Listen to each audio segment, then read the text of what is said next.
Like, you've seen her at Lala, right? Yeah, Lollapalooza 2012. And then I saw her at Bonnaroo in 2015. It was only for a night. But it blew our socks off so much that we had to bring it back to end our Women in Music album review series. Ladies and gentlemen, welcome to the next episode of Stallions. And as we just mentioned, we will be diving into Florence and the Machine, Ceremonials. And what an album this is. Definitely my favorite Florence and the Machine album. But yeah, released in 2011. This one is a 2-disc vinyl. And this is Florence and the Machine's second studio album. For those who don't know Florence the Machine, I'm not even sure how to describe their genre. They have a little bit of everything: indie rock, soul, folk. I really don't. Yeah, it's hard to place a genre on them. It's just heavenly music is what I always think of. So many voices, so much big production happening in every one of these songs, and just all of Florence's songs in general. And dude, absolutely. Yeah, they're from London, England. This album is 55 minutes, 58 seconds, so pretty close to an hour, 12 tracks, 5 singles. Let's see, looks like one of the singles, which is probably the most popular song off the album, maybe Florence the Machine's most popular song, Shake It Out. That was the lead single off the album, released in September of 2011. The whole album came out in October of 2011. So it looks like What the Water Gave Me may have honestly been the first one dropped. And it was the promotional single debut at number 24 over in the UK charts. And that was on August 23rd. And then Shake It Out from there came out. No Light, No Light, Never Let Me Go. And then the final one was released on November 30th of 2012, Lover to Lover. Yeah, I wonder if What the Water Gave Me, then I wonder if that was only released in the UK. Yeah, because Or I guess, okay. So I see what it's saying here. So it wasn't what the Water Gave Me, it wasn't technically a single. It was just like you said, it was released as a teaser. Shake It Out was like technically the first single. It's like the official lead single. But you're right. What the Water Gave Me is like the first content that the fans could hear. nice. That's interesting that they would do it that way. But I've never heard of that, because yeah, like I had the list in front of me, and you're like, "What the Water Gave Me." I'm like, what do you mean? yeah, no, I just was like clicking on yeah, different ones in one, and it literally says it here. And I guess I might have honestly skipped over these wording, but it says first taster of Ceremonials. Yeah, well, no, I like pulled it up, and I see exactly what you're talking about now. But it was Yeah, a good taste, I'll tell you that much, because it got the fans pumped. Right before this, Florence had released a song called Heavy in Your Arms for the soundtrack of the fantastic movie, The Twilight Saga Eclipse. And then from there, she entered the studio for a 2-week session. And from there, they kind of hammered out at least the majority of the album with a great producer and now a debut artist as of 2020, Paul Epworth, who Club and I were talking about a little bit before this. And this dude has his foot in music. absolutely. Yeah, he's produced some pretty interesting albums. Like another one that comes to mind is Ghost Stories by Coldplay. But he also produced Florence and the Machine's first album, Lungs. And that's the one that has the song Dog Days Are Over. which is, I mean, if Shake It Out's not their most popular song, then Dog Days Are Over is probably their most popular. But yeah, I guess let's run through the personnel really quick for this album. Obviously, Florence Welsh, lead singer, she is the star of the show, and the reason why we picked this album for women in music, because she is this band. She's the writer, she's the singer, like she does everything. And then we got Robert Ackroyd on guitar. We have Christopher Lloyd Hayden on drums, Tom Monger on the harp and the bass. So I wonder how that worked live, because obviously At the you can't same do damn both of those. time, those feet get put to work. Shout out to that man. And then you got, I think we have our answer here. So we have Mark Saunders on backup vocals, additional percussion, and bass.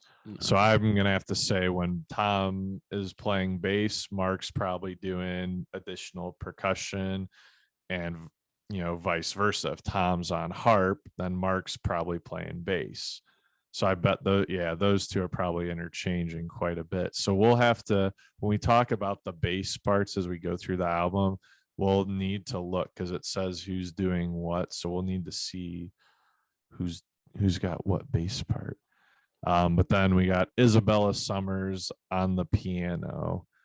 Um, and there's so many other extra musicians that contributed to this album in various ways. Like we have one, two, three, four, five violinists, viola, stand up bass, a cello. So, like we can't go through all of that. But I guess just understand there are so many layers to this album. Five backup vocalists that aren't even in the band. So yeah, when we're talking about Florence, Robert, Christopher, Tom, Mark, Isabella, that is Florence and the Machine at this point in time when this album came out.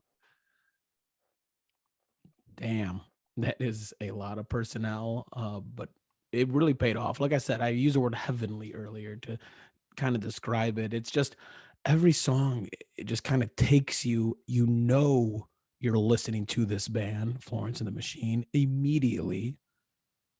The drums on pretty much every song are just that jungle. Yeah, just going so hard. And it's an incredible experience. I mean, so we started this off. Club and I have both seen her, like we had mentioned. I will be posting a picture that I got along with this review on our social and whatnot. But she was on stage. I was at Bonnaroo. I was pretty far back. She came down. I didn't see her at all. And then about 15, 20 seconds later, she pops up directly in front of me. And I have this insane picture where her hands are in the air spread. She's just looking up at the sky, and the on the main stage of Bonnaroo, it just says the name right between her hands. And it was one of the craziest experiences I've ever had at a concert. I didn't really know too much about her or the band, and it stuck with me for so long. So I'm so glad we're able to go through this album. And yeah, Bonnaroo, if you ever listen to this, I've been trying to get you that picture. I would love for it to be on the front of I don't even know, a poster. That's incredible. Yeah, so okay. So you didn't know much about the band when you saw them. What did you think when you saw a harp being hauled out on stage? I mean, it was insane. And she was like, the energy of her running all over the stage is what just Mm-hmm. drew me in as well, because it was just so passionate. But yeah, I see a harp coming out. I'm like, what am I in for? Dude, in the when I saw her, like her outfit was like unreal, because I've seen that picture that you're talking about, and she's dressed like, differently, but like a little bit more modern. Like when I saw her, like she looked like she could have been in like the 1700s in London, like just like strolling down like a brick road with like a pail of water, just like that Like, scene. and so again, you were 2012, so you saw her like right when this album was coming it, out. it was the Ceremonials tour. That's kick ass collab. That's fucking kick ass. It Well, let's was, get and they just fired out. They started the set that I saw them play with the first song on the album. only if for a night. Yeah, that song, oh, it's probably my favorite Florence and the Machine song. So yeah, when I was there, like they come out play that right from the get go. I'm just like, well, I don't know if it can really get better from here.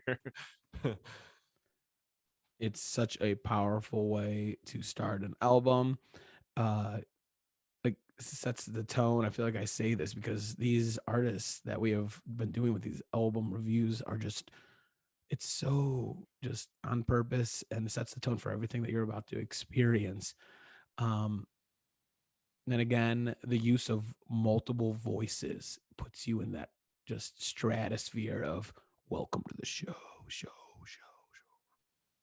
Absolutely. And yeah, I mean, there's several layers to the singing in this song, and I don't know, just the way it builds up, and like at the very end where you have all the backup singers going, yeah, yeah, yeah, yeah, yeah, yeah, and then you have only if For for a night, like over the top of it.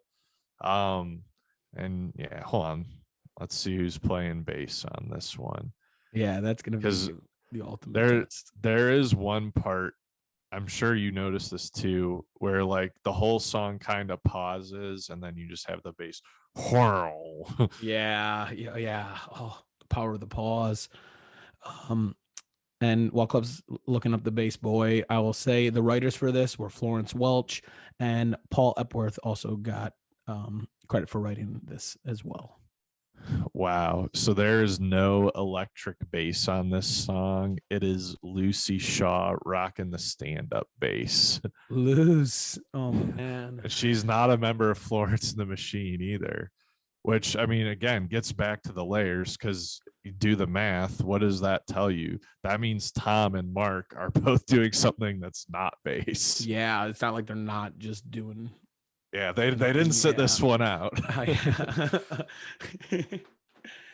Oh my gosh. No, that's a great way to start it. And then it goes right into what Club had mentioned, maybe their most popular song ever. Check it out, check it out. Check it out, check it Oh, out. whoa. And it's such a fun song and is one that will warp me back to my high school days when this did come out because it was all over the radio and you're just in your like driving around. I think my friend, maybe he was 15 and a half, 16, got his lessons before me. We're just shaking it out, shaking it out, shaking it out, shaking it out, driving around town and saying in the whoa part. It's so simple. Whoa. It's so just simple and but you need to give the audience something to sing along with, even if they're like not paying attention. I could be in a conversation completely right now, but if that song's going on in the background, I'll be like, so where are we gonna whoa today? Like it's electric and it's uh addicting, like to just keep wanting to play it over and over again.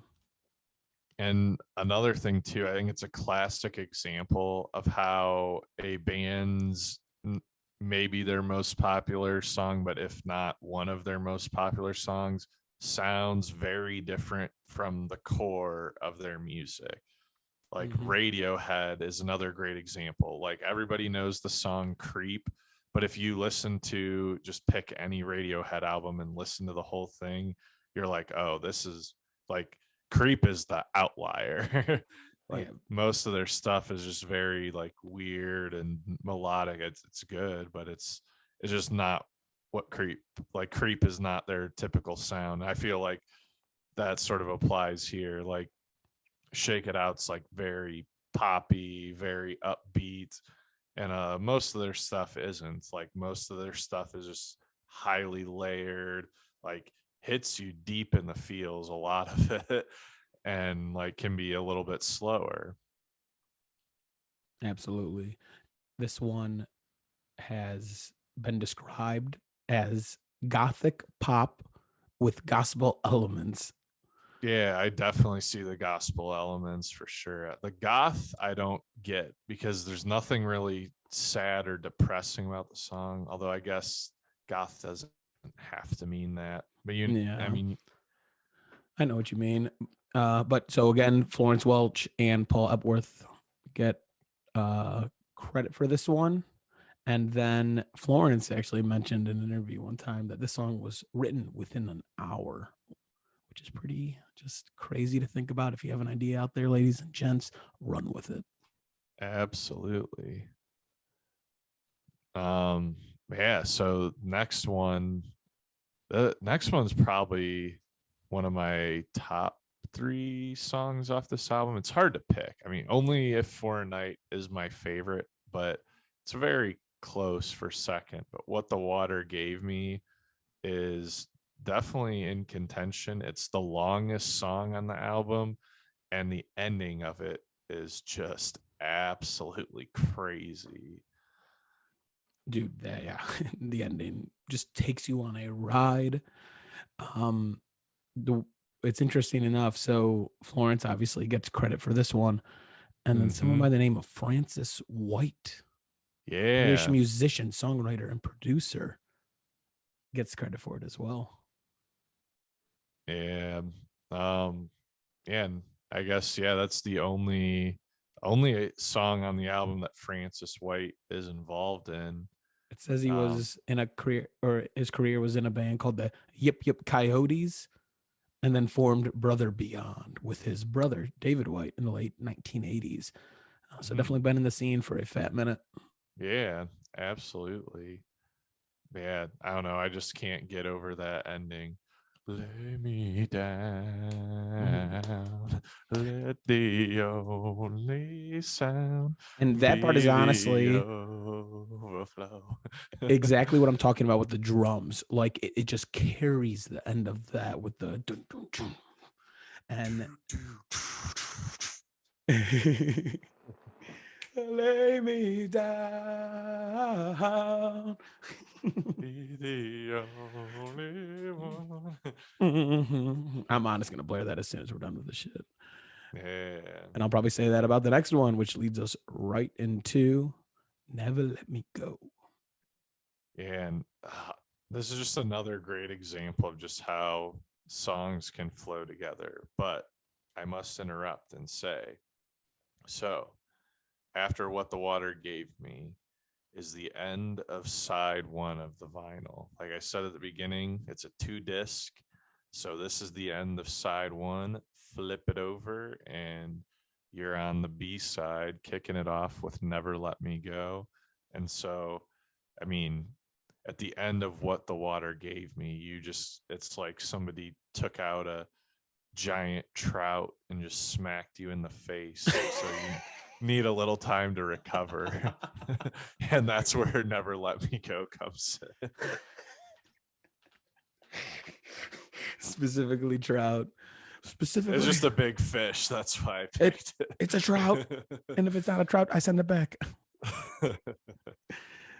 Never let Very me tasty go. fish. Yeah, I've been getting into fish. Walleye was my fish of last year, which I got obsessed with. But That's what Toledo's known for. We got the Toledo Walleye minor league hockey team. let's But go. walleye fishing is big around here, like Port Clinton or Catawba or Mm-hmm. even Sandusky, all pretty close to Toledo. Like there is a Dude, large amount of business activity that derives from fishing. should we go fishing this summer and then film an episode out on the water? And it'll be a water themed episode. It'll be what the water gave us. Yes.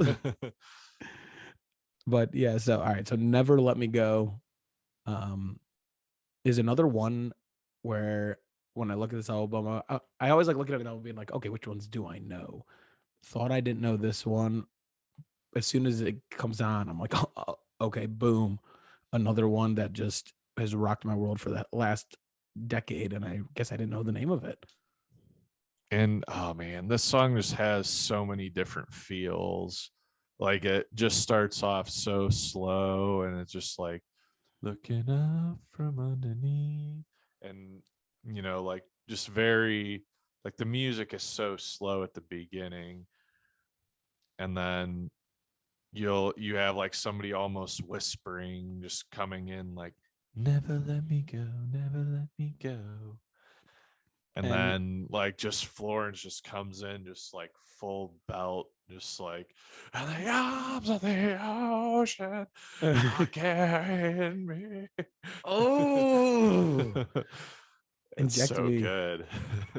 It is so good and powerful. Like I've never wanted to just go run through a brick wall, but also frolic in a plane at the same time. And it just so many different feels, and by the end of it, it's just, I mean, it's honestly like what the water gave me, where just at the end of it, you just have like this full ensemble orchestra choir just giving you this enormous sound. Absolutely. And then it leads us right from there into breaking down. And this one, the piano really rocks out on this one. You just got that ding, ding, ding, ding, ding, ding, ding, ding, ding, ding. And we get more ahs in the chorus. Ooh, Voices. I think I'm breaking down again. Ah. That's such a good one. Yeah, another good one, just like right in the heart of the album. Um, but from there comes to a very popular one in my mind, Lover to Lover. Yeah, this one's like, yeah, like a little bit more aggressive and punchy, and like this one has more of like a rock feel, like as much as Mhm. Florence and the Machine can have like a pure rock feel. 100%. Yeah, it's definitely one of the most unique songs on kind of this whole album.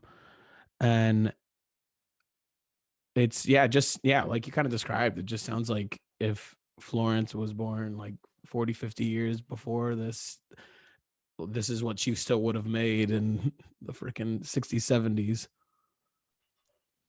Absolutely. Lover to lover. No salvation for me now. Dude, I got to take a look at moving forward. I'm going to take a gander at some of these lyrics because I need to, like, I don't know. She sings a lot. Like, I read something where she sings a lot about kind of like technology and like, hey, let me take a gander at that article. Yeah, I mean, I Or guess it probably depends on the album too. I guess I don't know if I noticed like a particular theme on this one, but I don't know. A lot of it seems just like very emotional and like more like, I guess, about relationships and all that good stuff. definitely. What I was trying to say was that she said two of the recordings that came out of these sessions were inspired by science, not technology. And then it says a Interesting. lot of her families are doctors and trying to become doctors. So a lot of conversations are fixed around medical stuff during that time period for her. And so that is what I was reading, not technology. But nonetheless, I'm going to pay attention to the lyrics as we move forward down this album, right into No Light and No Light. Yeah, yeah. This one's just another one that very popular, one of the singles off the album. And yeah, the drums in this one like are everything. No light, no light. Dude, they do carry it completely. You kind of described as we move forward into later in this album. Yeah, the drums just kind of take over. And wait, what'd you describe it as? um You said like Lion King beat. oh yeah, yeah, that, I guess that wasn't for any specific song, just more like the second half of the album. But I mean, this is. Because yeah, so Lover to Lover, that's the end of disc one. No Light, No Light kicks off the first side of disc two. And so yeah, I guess with the exception of Seven Devils, I think the drums and like pretty much the remaining six tracks are just very like jungly, like Lion King soundtrack. Dude, I thought it was a great comparison, honestly, when listening to it earlier today. But I said I Yeah. was going to pay attention to lyrics, and literally the first line in No Light, No Light is, "You are the hole in my head. You are the space in my bed. You are the silence in between what I thought and what I said." See, it's like sort of relationshipy, but it doesn't follow like a certain theme. Like I feel like when we talked about Jagged Little Pill, like you could kind of see the evolution of like where Alanis's mind was at with that album. With this, like, yes, it is like I think a lot of it, the songwriting probably stems from relationships and that sort of deal, but I don't know that there's like a certain thought pattern to it because I mean, you have a bunch of songs sprinkled in that aren't necessarily. I think it's more of a musical arrangement than a lyrical arrangement. I think that's what I'm trying to say. That's good. That's a good way to put it, honestly. Um, but from there we go into Seven Devils, which I think is top three for me, maybe my It's favorite. like an R&B song almost. Yeah. Like you got that Holy water seven cannot devils in my heart. holy water cannot help you now. No, this is a bop to like keep that second half rolling. Um, it's yeah, no, I really enjoyed this one, and again was kind of another one where I thought I didn't know, and I'm like, okay, I have 100% heard this at least at some point in my life. Seven devils all around you. Seven devils in your house. Nah, that's great. That's great. But from there, number nine is Heartliness. Heartlines. Oh my god, I'm an idiot. I you literally just did you just added one S. Heartliness, Heartlines. Wow, Brian Heartlines. Okay, I got it.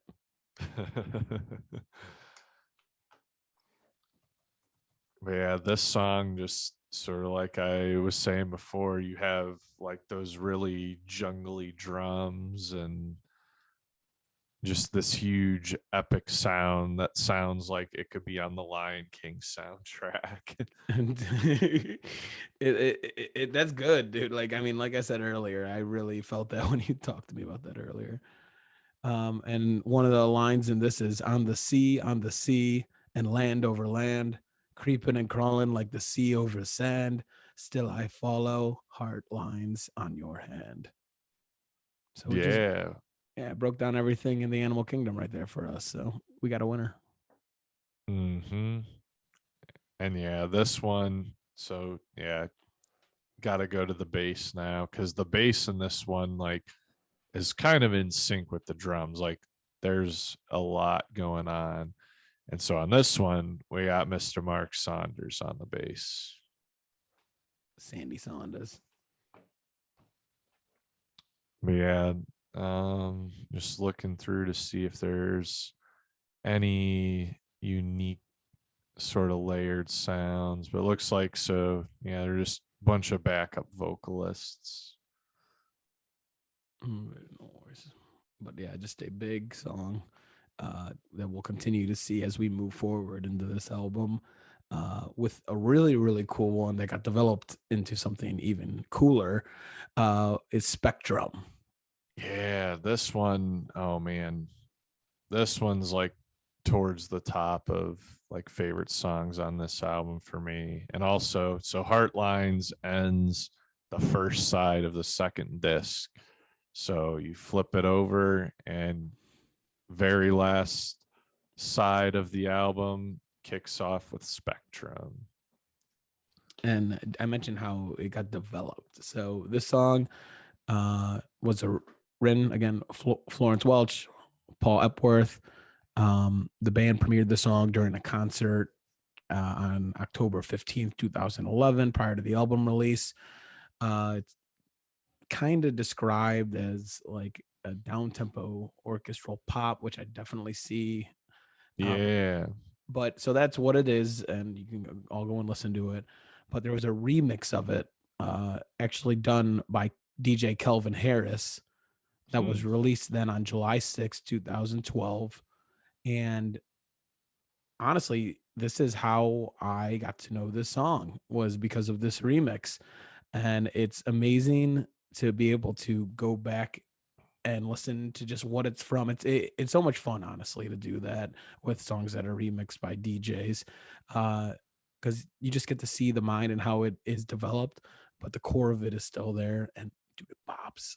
It bops. And I'm probably weird in this where so like a lot of people will do that and then they like tend to prefer the DJ version first if that's what they've heard first. Mm-hmm. But I am like complete opposite. I'll hear like the electronic version at a club or something and like it'll catch my attention. So I'll take out my phone, Shazam it, go look it up later, and then I'll find the original song that they're sampling.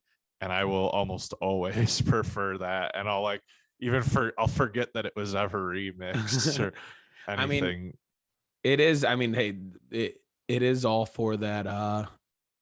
Like, it's people who created it. At the end of the day, it's how it was meant to be created, and it's what it stemmed from.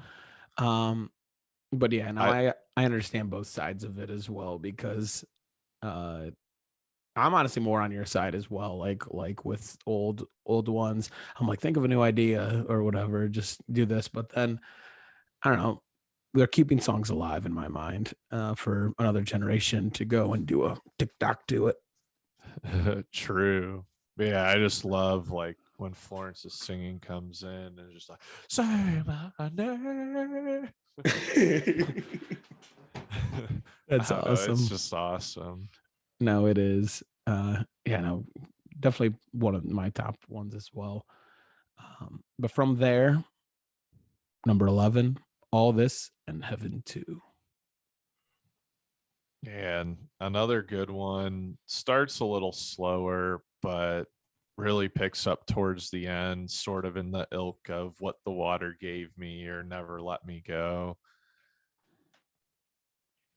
And I really enjoy this one, as leading into the final song. Um, but there was one lyric that stood out to me. Let me see if I can get it word for word. And on this one too, so Mark Saunders, yeah, again, I'd be interested to see how this happens live, but he tracked both the bass and a rhythm guitar part. So that I guess to me is very interesting. And then they also had, it doesn't say exactly what, but this lady named Sally Herbert. They just describe it as an additional string arrangement that was on this track. Interesting. Um, yeah, no, I really, I mean, it's just like that chorus part where it's like, no, words are a language. It doesn't deserve such treatment. And all my Mm-hmm. stumbling phrases. I just, I love the essence of you, of like words. Like, I mean, she uses language and then phrases, but it's on the one and the three in the line. And I really love just that comparison where it just ties it back together in lyrics and whatnot, but not directly after it. Where again, it was on the first line, second line, something different treatment. Boom, back to phrases and languages. I don't know, that caught me listening through it for the first time. Yeah. And so, okay, you know how like the piano, it sounds different in this. It's not like a grand piano sound. Mm-hmm. So I figured out what it was. Have you ever heard of an instrument called a celesta? I don't think so. So it looks like a smaller version of a piano, and like as far as like the user playing it, it is like a piano without the pedals. But so what it does is like when you press down on a key, I mean, I guess this is sort of similar to how a grand piano works, but the key has a hammer that hits a metal plate that's like a xylophone. So like if you just think of a xylophone, you just have all these metal plates sitting there. You hit it with a mallet and it makes like a bell sound. So it's the same thing. It's just basically for somebody who knows how to play the piano but doesn't know how to like swing a drumstick or a mallet. It allows them to get the same sound but be able to use, you know, like their hands like playing a piano instead of having to like swing.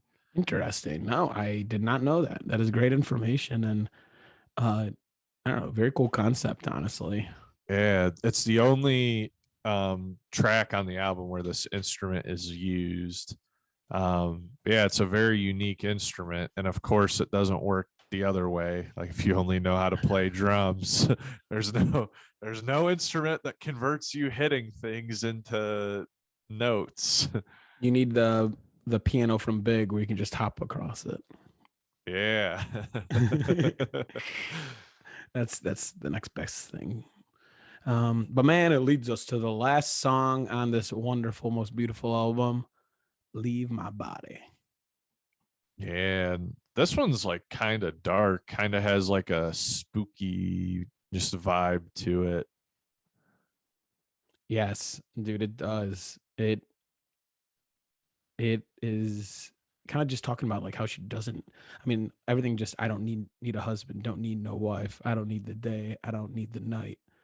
I don't need no future. Yeah, I don't need no past. Like it's just, oh, yeah, it's a very interesting. I don't know. It's very interesting way to like end this album, I think.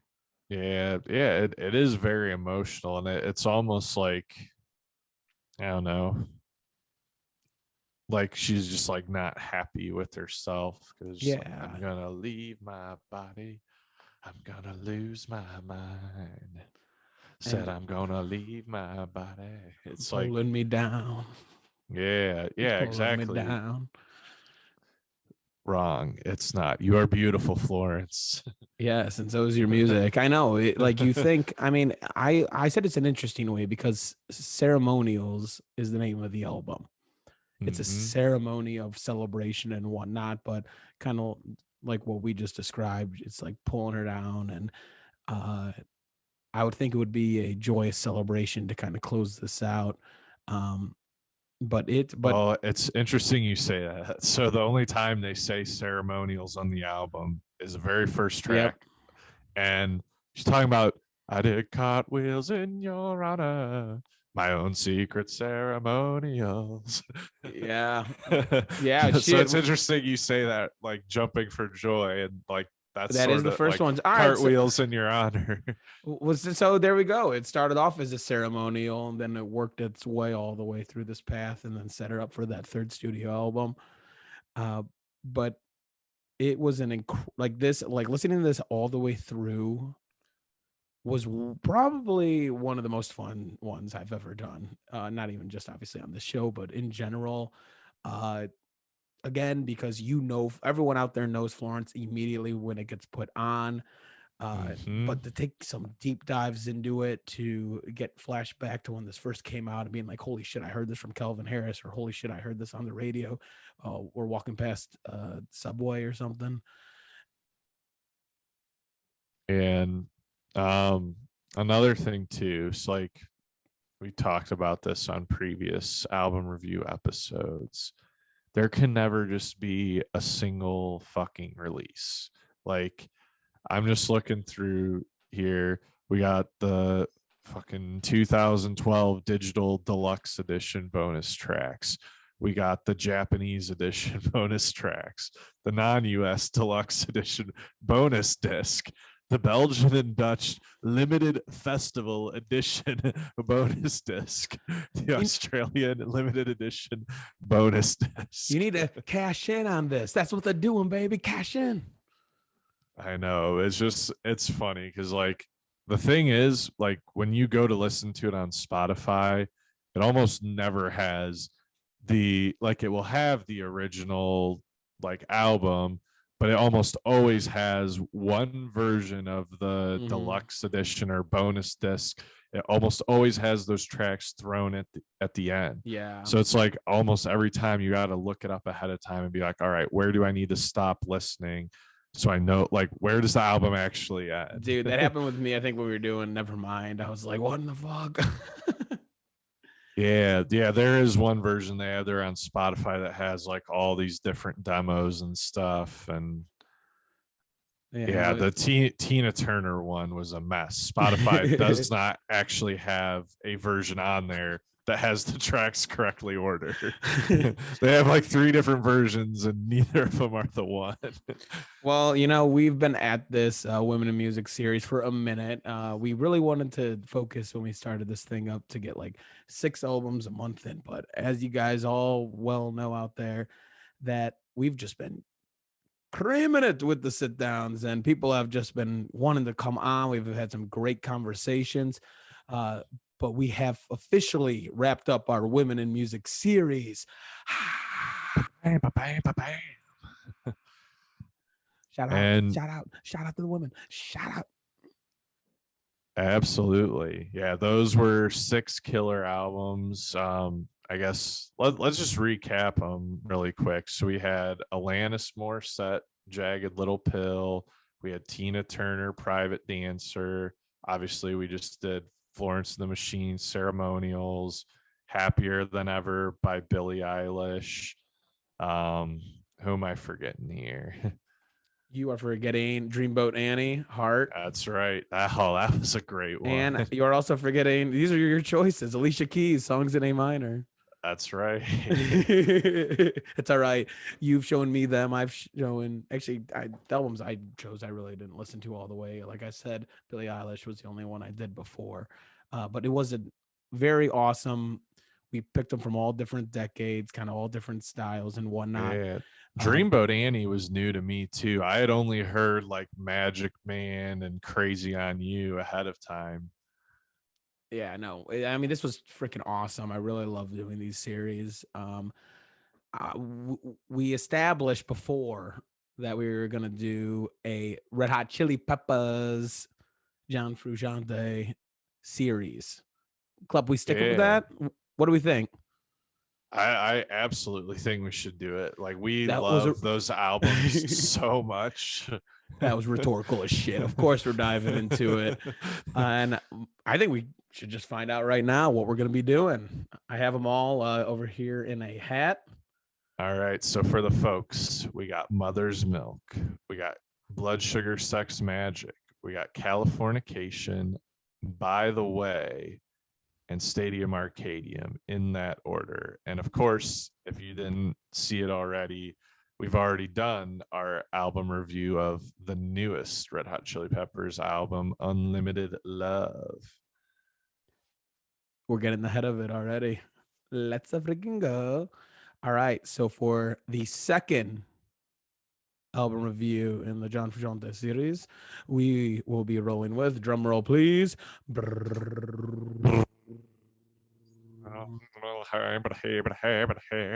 standing in line to see the show tonight. Let the light on. Let it glow. By the way, baby. By the way, I try to say I'll be there, waiting for. And oh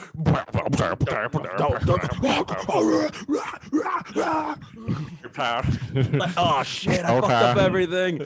I blame you, Chili. I blame you. Well, frick, this is awesome. That's probably, I would say that and Mother's Milk are the 2 I really don't know that well out of those 5. So I'm gonna be diving in there, baby. I'm ready, dude. I have a lot of, dude. I think I might have told you this, but my friend Chris, he loves the Red Hot Chili Peppers. Dude, he pulled the trigger and bought a ticket to that Comerica Park show. Oh, let's go. So we have another Stallion. Hell yeah. But so yeah, like this album, by the way, I always tell this to people that know Red Hot Chili Peppers. It is by far the most underrated Chili Peppers album. Like it is as good as anyone you will find. Like Californication, Blood Sugar, Stadium, like it's right in there with it. Kick Like, ass, dude. the Like I'm looking songs at are these just set lists. unreal. I mean, there's like the bangers that people know. We don't have many of these on our playlist club, so we're gonna have to add every single one. The whole album should be on there if I'm being honest. But it might be the deluxe. Yeah. What are you offering me, Spotify? The two that you probably know are Can't Stop and By the Way. And then Zephyr Song is the other one that is. And those are very good songs, but those probably aren't even in like the top 5 off that album for me. Ooh, we're gonna have some controversy in the next one, but we'll save it for then. So get ready for that. Get ready for a shit ton coming this summer, ladies and gentlemen. We are freaking rolling. The Stampede is coming down the tracks. And we're gonna try a few different structured episodes that we have not tried yet. So stay tuned for those. Like I said, controversy. Well, besides that, my name is Spruce. I'm Cliff. And this has been another episode of Stallions.